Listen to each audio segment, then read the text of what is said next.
Welcome, ladies and gentlemen. Thank you so much for your great support always. I'm so grateful for your continued support to this channel. Thank you so much, ladies and gentlemen.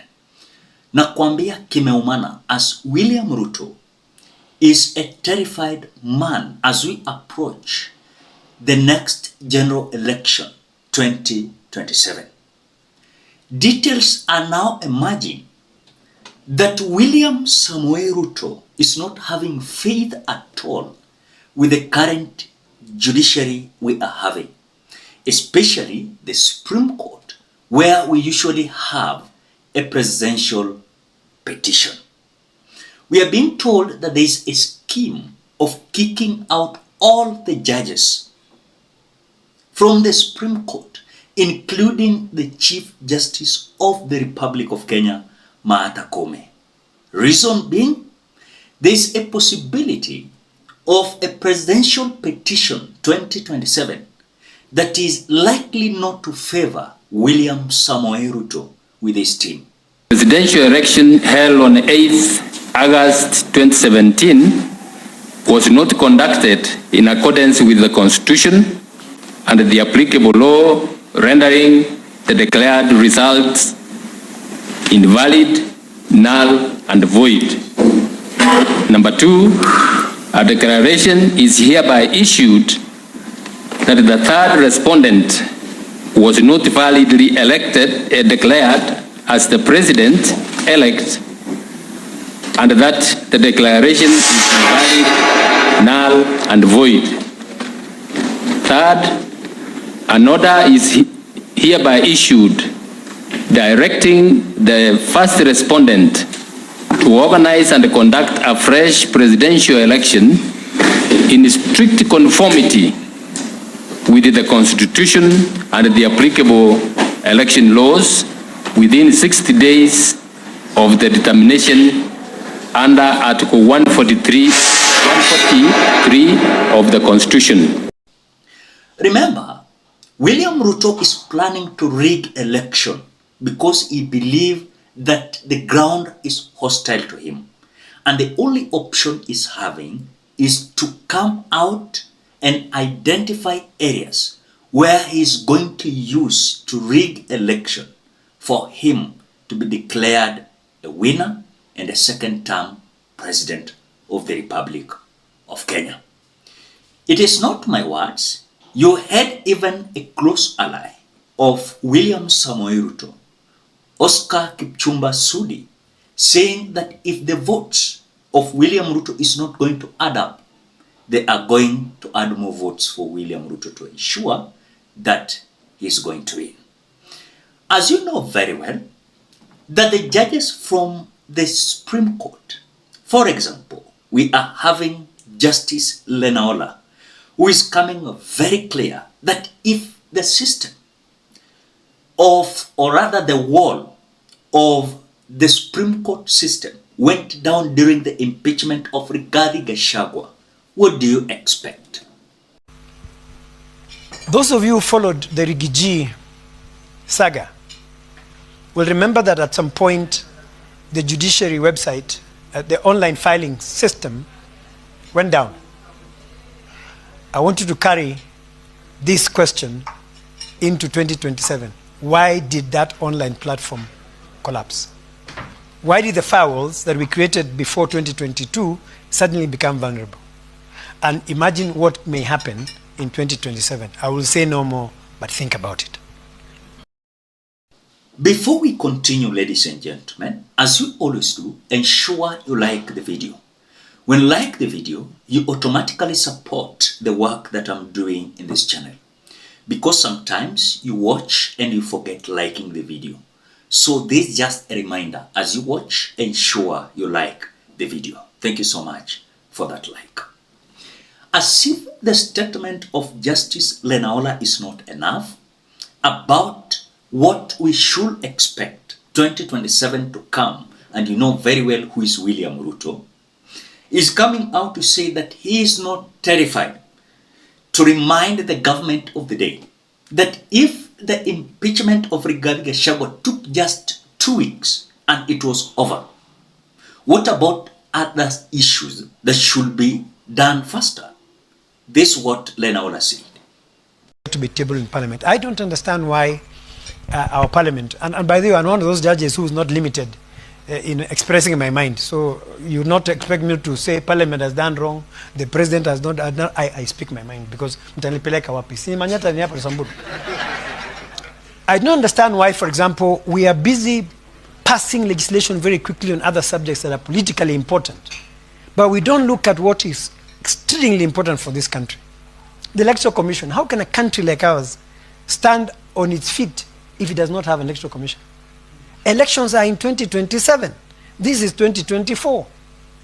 When will this commission be prepared?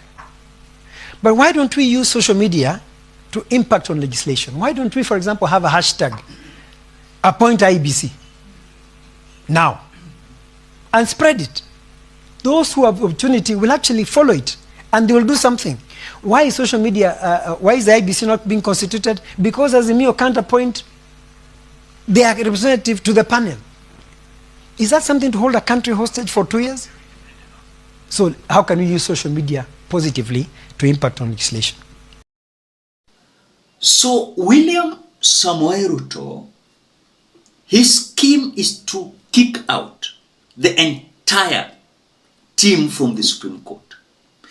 As I was just listening to Rigathi Gachagua today, he leaked that there is a plan in the scheme of William Ruto using the National Intelligence Service, the NIS, allocating millions of money to ensure they're going to use to kick out Madam Martha Koome together with her judges.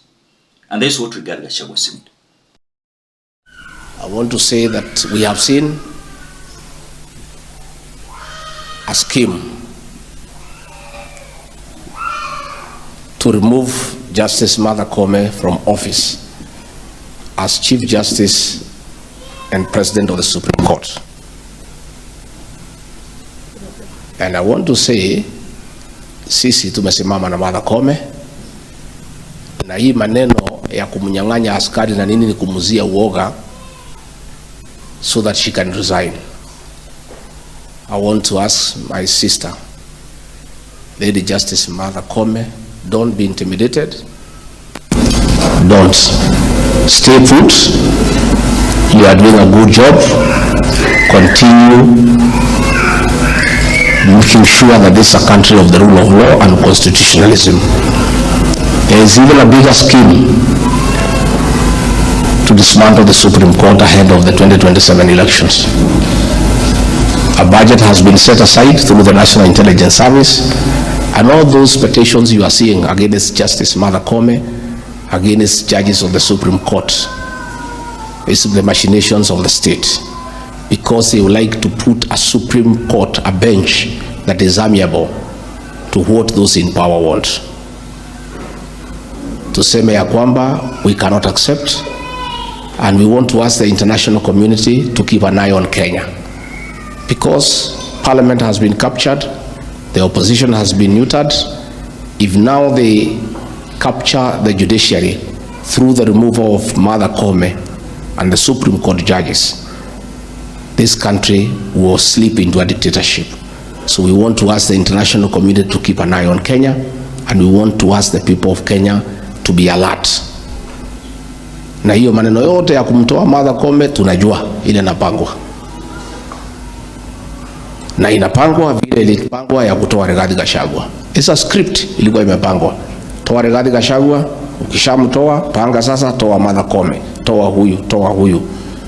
But we want to be vigilant, and we want to ask the people of Kenya to be vigilant so that the judiciary is not captured and Martha Koome is not hounded out of office and the Supreme Court is not disbanded ahead of the 2027 general election. I think Kenyans, you do remember when Justice or Judge or the Chief Justice, former Chief Justice, David Maraga, nullified election of 2017.